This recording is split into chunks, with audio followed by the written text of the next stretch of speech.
بسم اللہ الرحمن الرحیم۔ السلام علیکم۔ اس وقت میں سریخوا کے علاقے میں یہاں پر جو نمک کی کان ہے یہاں پہ ہوں، اور یہ کان گزشتہ 6 سال سے یہاں پر یہ نمک کی یہاں پر کان کنی ہو رہی ہے۔ تو یہاں پہ میں نے دیکھا بھی آتے ہوئے کہ ابھی ایک مزدور کا بیٹا وہ تھوڑا سا زخمی ہوا، اس کو نمک کی چٹان لگی، اور ان لوگوں سے میں نے یہاں پہ بات کی تو یہ غریب لوگ ہیں اور ابھی محنت مزدوری کرتے ہیں، اور یہ کام بڑا خطرناک ہے بھی۔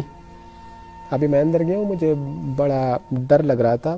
آپ کو میں وہ مناظر دکھاؤں گا ایک ویڈیو میں۔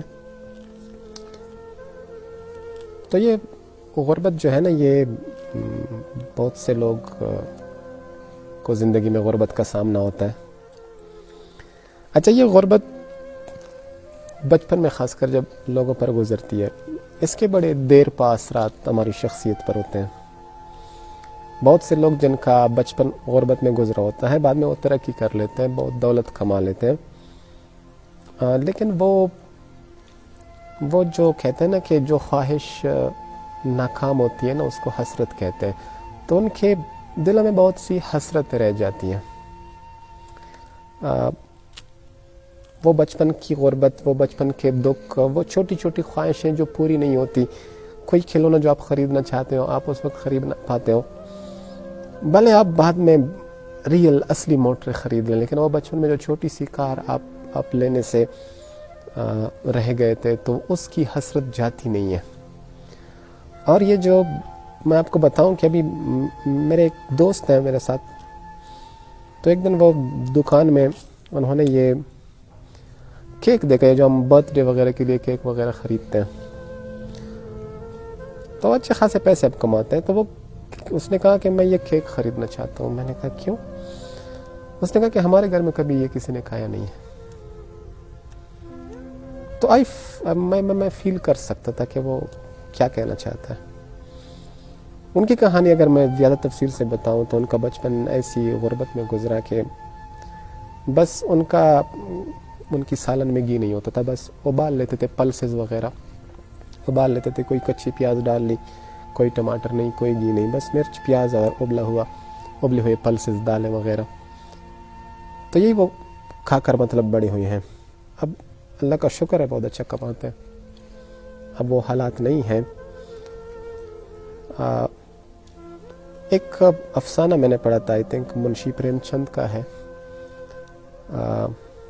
اس میں ایک بچہ میلے جاتا ہے، تو اس کی ماں اس کو کچھ پیسے دیتی ہے کچھ خریدنے کے لیے، تو وہ مختلف چیزوں کو دیکھ کر مچل جاتا ہے، یہ چیز خریدوں گا، پھر اپنے بجٹ کو دیکھتا ہے، کہتا ہے اچھا یہ نہیں خریدتا، پھر دوسری چیز کی طرف جاتا ہے، کبھی غبارہ خریدنا چاہتا ہے، کبھی کوئی کھانے کی چیز خریدنا چاہتا ہے، بٹ ایٹ دی اینڈ وہ کیا خریدتا ہے؟ وہ اپنی ماں کے لیے برتن صاف کرنے والے تار خرید لیتا ہے۔ تو مطلب بڑا ایموشنل سی وہ کہانی ہے۔ تو ابھی کچھ دن پہلے ایک اسٹوڈنٹ سے میری بات ہوئی، ان کی ماں اصل میں ہمارے گھر آئی تھی، بزرگ عورت ہے۔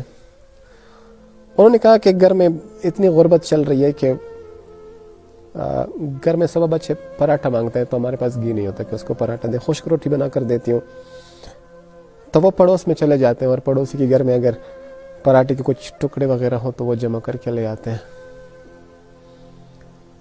اور ایک اسٹوڈنٹ کو میں نے دیکھا کہ اس کا بیگ اتنی خراب حالت میں تھا، وہ کہتا ہے کہ جب میں گاڑی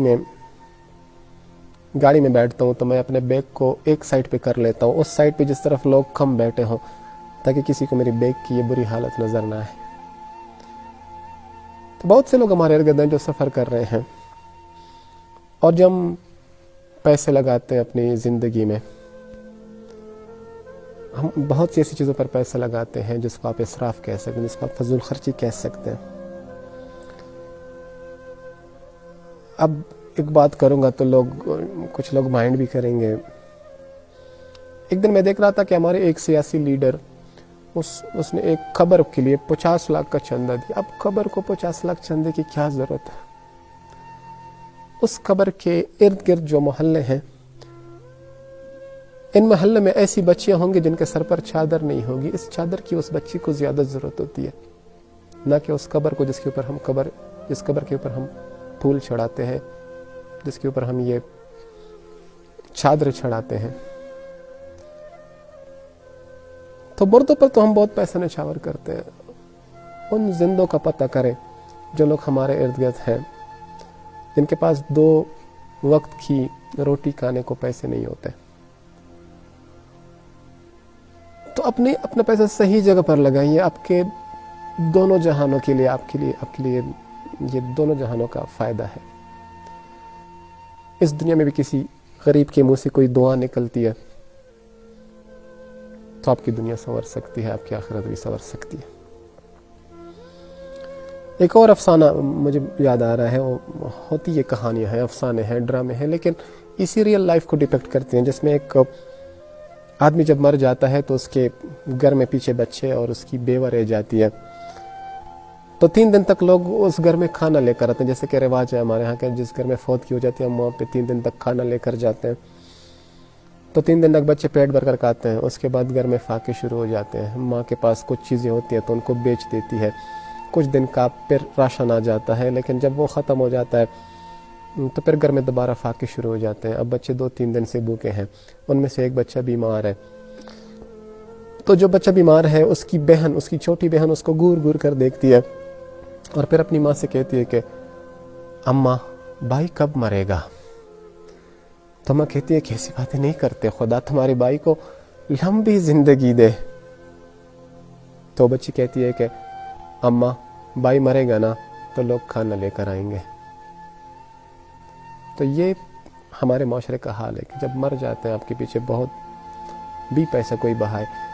زندوں کو زیادہ ضرورت ہے اپنا پیسہ اپنے ارد گرد.